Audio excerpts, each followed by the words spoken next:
वत्स, जीवन में हर कदम पर तुम्हें निर्णय लेने पड़ेंगे। कुछ निर्णय आसान होंगे तो कुछ ऐसे होंगे जिनके लिए तुम्हें बहुत सोचना पड़ेगा। लेकिन याद रखो, हर निर्णय लेने से पहले दूसरों की राय सुनना अच्छी बात है, पर अपने जीवन का निर्णय केवल इस डर से मत बदल देना कि लोग क्या सोचेंगे। वत्स, कई बार लोग तुम्हें तुम्हारी मंजिल से इसलिए दूर कर देते हैं क्योंकि उन्हें तुम्हारा रास्ता समझ नहीं आता। जब तुम्हें अपने लक्ष्य पर विश्वास हो और तुम्हारा निर्णय सही सोच, मेहनत और अच्छे उद्देश्य पर आधारित हो, तो दूसरों की बातों से बार बार विचलित मत होना। लेकिन इसका अर्थ ये भी नहीं कि अपनी गलती स्वीकार मत करना। यदि तुम्हें महसूस हो कि तुम्हारा निर्णय गलत था, तो अहंकार छोड़कर उसे सुधार लेना ही सच्ची समझदारी है। वत्स, सही निर्णय वही नहीं होता जिसमें कभी कठिनाई ना आए। सही निर्णय वह होता है जिसके परिणाम से सीखकर तुम अपने जीवन को बेहतर बना सको। कभी कभी तुम्हें दो रास्तों में से एक चुनना होगा।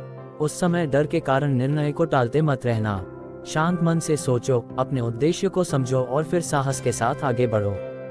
याद रखो, दूसरों की आवाज इतनी ऊंची मत होने दो कि तुम्हारे भीतर की समझ की आवाज ही सुनाई देना बंद हो जाए। इसलिए आज से संकल्प लो, जल्दबाजी में निर्णय नहीं लूंगा, दूसरों के दबाव में निर्णय नहीं बदलूंगा, अपनी गलतियों से सीखूंगा और सोच समझकर लिए गए अपने निर्णयों पर विश्वास रखूंगा। क्योंकि वत्स, जीवन की दिशा केवल परिस्थितियां नहीं बदलती, तुम्हारे निर्णय भी बदलते हैं।